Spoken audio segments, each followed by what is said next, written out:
ಒಂದಂತೂ ಗೊತ್ತಿರಲಿ, ಎಲ್ಲದಕ್ಕೂ ಪರಿಹಾರ ಇದೆ. ನಿಮ್ಮ ಕರ್ಮಗಳಿಗೂ, ನಿಮ್ಮ ಸಂಕಷ್ಟಗಳಿಗೂ, ನಿಮ್ಮ ಸಾಲಗಳಿಗೂ, ನಿಮ್ಮ ಯಾವುದೇ ಬಾಧೆಗಳಿಗೂ ಎಲ್ಲದಕ್ಕೂ ಪರಿಹಾರ ಇದೆ.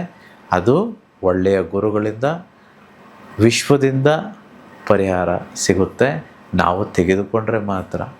ಹೇಗೆ ತೆಗೆದುಕೊಳ್ಬೇಕು, ಹೇಗೆ ಮಾಡಬೇಕು, ಯಾವ ಪದ್ಧತಿ ಇದೆ, ಯಾವ ಸಂಕಲ್ಪ ಇದೆ, ಯಾವ ವ್ರತ ಇದೆ, ಯಾವ ಪೂಜೆ ಇದೆ, ಹೇಗಿರಬೇಕು ನಮ್ಮ ಮನಸ್ಸು, ಅಂತರಂಗ ಬಹಿರಂಗ ಎರಡೂ ಹೇಗಿರಬೇಕು, ಇದೆಲ್ಲವನ್ನು ನಾನು ನಿಮಗೆ ವಿಶೇಷವಾದ ಕಾರ್ಯಾಗಾರದಲ್ಲಿ ತಿಳಿಸ್ಕೊಡ್ತೇನೆ.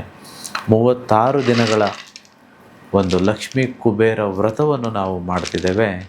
ಈಗಾಗಲೇ ಯಾರು ಡಿಸೆಂಬರ್ ವರ್ಕ್ಶಾಪ್ ಬಂದಿದ್ದರೋ ಅವರೆಲ್ಲರೂ ಜನವರಿ 1ನೇ ತಾರೀಕು 2026ರಂದು ಮೊದಲು ಮಾಡಿದ್ದಾರೆ.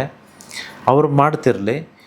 ಯಾರೆಲ್ಲ ಈಗ ಸ್ಪೆಷಲ್ ವರ್ಕ್ಶಾಪ್ಗೆ ಬರ್ತಿದ್ದೀರೋ ನಾವೆಲ್ಲರೂ ಒಟ್ಟಾಗಿ 12ನೇ ತಾರೀಕು ಜನವರಿಯಿಂದ ಈ ವಿಶೇಷ ವ್ರತವನ್ನು ಪ್ರಾರಂಭಿಸೋಣ.